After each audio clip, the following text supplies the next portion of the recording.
Barcelona sedang terengginas dalam beberapa laga terakhir. Sejak mengalami penurunan performa di bulan Oktober sampai November, Barca telah kembali ke bentuk terbaiknya. Tak ada kata selain menang dalam kamus Hansi Flick. Raksasa dari Catalan pun semakin perkasa di puncak klasemen. Namun siapa sangka, bencana justru datang di saat yang tidak diduga-duga. Saat bertemu ke Anoeta markas Real Sociedad, Barca seakan kena kutukan dan akhirnya menelan kekalahan. Rekor ganas Hansi Flick pun akhirnya goyah. Justru di tangan pelatih baru Sociedad yang dulu selalu kena bantai Flick. Bagaimana Barca bisa tumbang? Starting 11 Moment kali ini membahas kekalahan Barcelona melawan Real Sociedad. Kekalahan yang membuat rekor Hansi Flick yang tak berguna di hadapan tim kuda hitam yang sejatinya lagi amburadul sepanjang musim ini. Simak kronologinya berikut ini.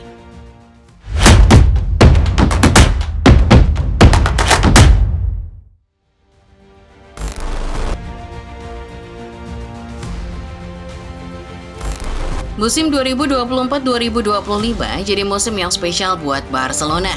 Meski musim lalu adalah musim perdana Hansi Flick, pelatih asal Jerman itu berhasil membawa Barca juarai semua kompetisi domestik.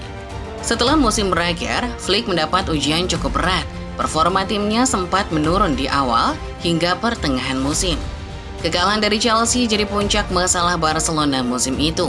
Ketika itu, Barca dibantai 3 gol tanpa balas di Stamford Bridge. Kekalahan itu ternyata memukul Hansi Flick begitu keras. Kendati demikian, Flick berani berjanji kepada seluruh fans Barca bahwa setelahnya tim asal Catalan akan bermain jauh lebih baik dari sebelumnya. Janji tersebut pada akhirnya bukan sekedar retorika, karena Flick benar-benar membuktikannya di atas lapangan. Dalam 11 pertandingan berikutnya di semua kompetisi, Barcelona tak pernah kalah. Setelah kekalahan melawan Chelsea, Flick menghapus kata kalah, bahkan imbang dari kamusnya. Yang ada hanyalah kemenangan. Statistik Lamine Yamal CS makin buas ketika memasuki bulan Desember.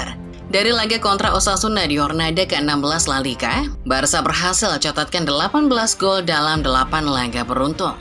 Gawang mereka juga baru koyak 2 kali setelah catatkan 6 clean sheet sepanjang periode tersebut. Singkatnya, Barca menggila jelang pekan 20 La Liga.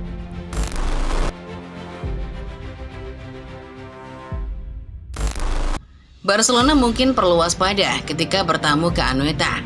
Pasalnya, Real Sociedad punya historis cukup baik ketika menghadapi para raksasa. Klub yang sempat menikmati masa jayanya pada era 80-an ini kerap kali jadi batu sandungan para raksasa.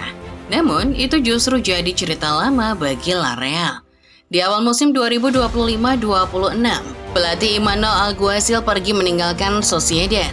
Kepergian itu rupanya berimbas besar pada rekor dan performa klub. Jika sebelumnya Sociedad adalah salah satu penantang papan atas, status itu berbalik. Mereka tak lagi jadi kuda hitam yang ditakuti seperti musim-musim sebelumnya. Di bawah asuhan Sergio Francisco, Sociedad bak jadi macan ompong atau ayam yang kehilangan tajinya. Padahal secara skuad mereka tidak dipreteli karena hanya Martin Zubimendi saja yang meninggalkan tim. Tapi secara performa, tim yang bermarkas di Anoeta memperlihatkan catatan yang mengkhawatirkan. La Real hanya mampu meraih 1 kemenangan dari 9 pertandingan di awal musim.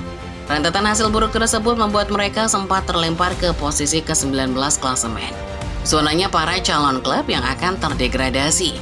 Situasi tim makin kacau dibuktikan dengan pergantian pelatih yang masif, di mana Sociedad musim ini sudah ganti pelatih 3 kali.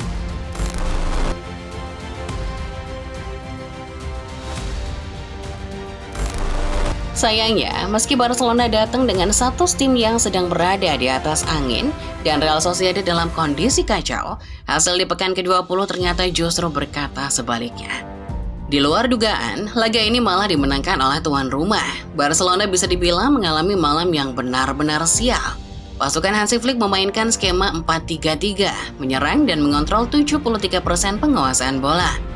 Sementara Sociedad memilih bertahan dengan formasi 4-4-2 yang rapat. Barca mencatatkan 3,69 expected goals, 7 big change, dan 25 tembakan. Tetapi semua itu seolah tidak berarti karena faktanya El Barça gagal mencetak lebih dari 1 gol. Kesialan Barcelona sudah dimulai sejak awal laga. Tendangan Fermin Lopez sempat bersorang di gawang Sociedad di menit pertama, tetapi langsung dianulir karena Dani Olmo lebih dulu melanggar Takefusa Kubo. Frankie de Jong kemudian mencetak gol di menit ke-20, disusul Lamine Yamal di menit ke-26. Namun keduanya kembali dianulir akibat offside. Di tengah upaya Barcelona membuka keunggulan, Real Sociedad justru mencuri gol lewat Mikel Oyarzabal pada menit ke-32. Barca dapat kesempatan menyamakan skor ketika Lamine Yamal dijatuhkan di area penalti. Namun penalti yang sempat didapat Lamine Yamal di menit ke-40+5 juga akhirnya dibatalkan karena Yamal sudah offside lebih dulu. Drama kemudian berlanjut di babak kedua ketika Ferran Torres gagal memanfaatkan peluang emas di menit ke-47 dan justru memblokir tendangan Dani Olmo. Lewandowski dan Dani Olmo selanjutnya sama-sama nyaris mencetak gol. Bahkan, sundulan Lewandowski membentur tiang di menit ke-65. Barcelona akhirnya menyamakan skor lewat sundulan Marcus Rashford di menit ke-70. Tetapi hanya berselang 1 menit, Gonçalo Guedes kembali membungkam Barca dengan gol penentu. Sundulan Jules Koundé yang kembali membentur tiang seolah menjadi bukti betapa apesnya Barcelona kali ini dan harus puas kalah dengan skor 2-1.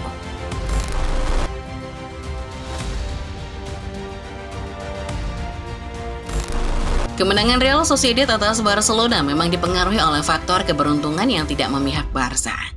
Namun, kredit tetap layak disematkan kepada Pellegrino Matarazzo.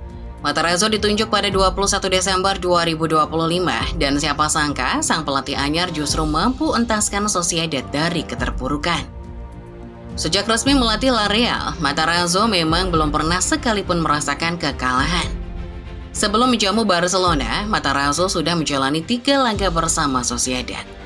Debutnya ditandai dengan hasil imbang melawan Atletico Madrid, lalu berlanjut dengan kemenangan melawan Getafe di La Liga dan Osasuna di Copa del Rey.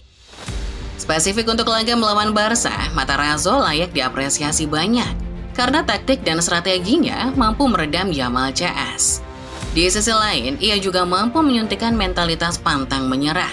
Buktinya, Sociedad bisa langsung membalas saat Barca samakan skor melalui Rashford. Di sisi lain, Matarazzo juga berhasil balas dendam kepada Hansi Flick. Dahulu, pelatih belasaran Amerika Italia itu sebelumnya selalu dipecundangi Flick di Stuttgart. Kini, ia berhasil taklukkan Flick di Spanyol. Bahkan lebih menarik lagi, Matarazzo seolah membuat Flick makan asapnya sendiri dengan taktik offside trap yang banyak menjerat Barca.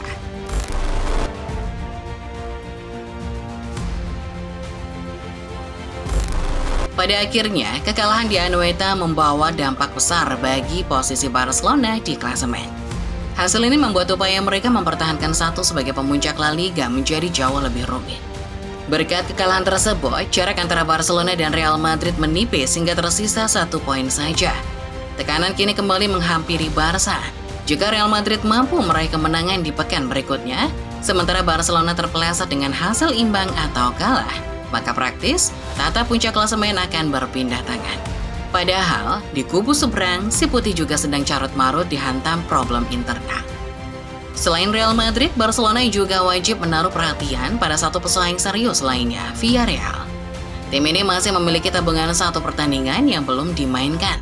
Dengan situasi tersebut, Villarreal punya peluang besar untuk ikut menggusur Barcelona dari puncak klasemen di masa depan, karena jarak mereka dari puncak cuma terpaut 8 poin saja. Itulah dia Football Lovers, pembahasan singkat kita mengenai kekalahan Barcelona lawan tim kuda hitam yang sedang amburadul. Bagaimana menurut kalian? Apakah kekalahan Barca ini adalah sinyal bahaya? Atau mereka cuma apes dan kepleset saja? Komen di bawah ya. Jangan lupa juga buat tekan tombol like kalau kalian suka videonya. Subscribe juga channel Sorting 11 Moment supaya kalian gak ketinggalan update serta info-info menarik seputar dunia sepak bola lainnya. Terima kasih sudah menonton dan sampai jumpa di video selanjutnya.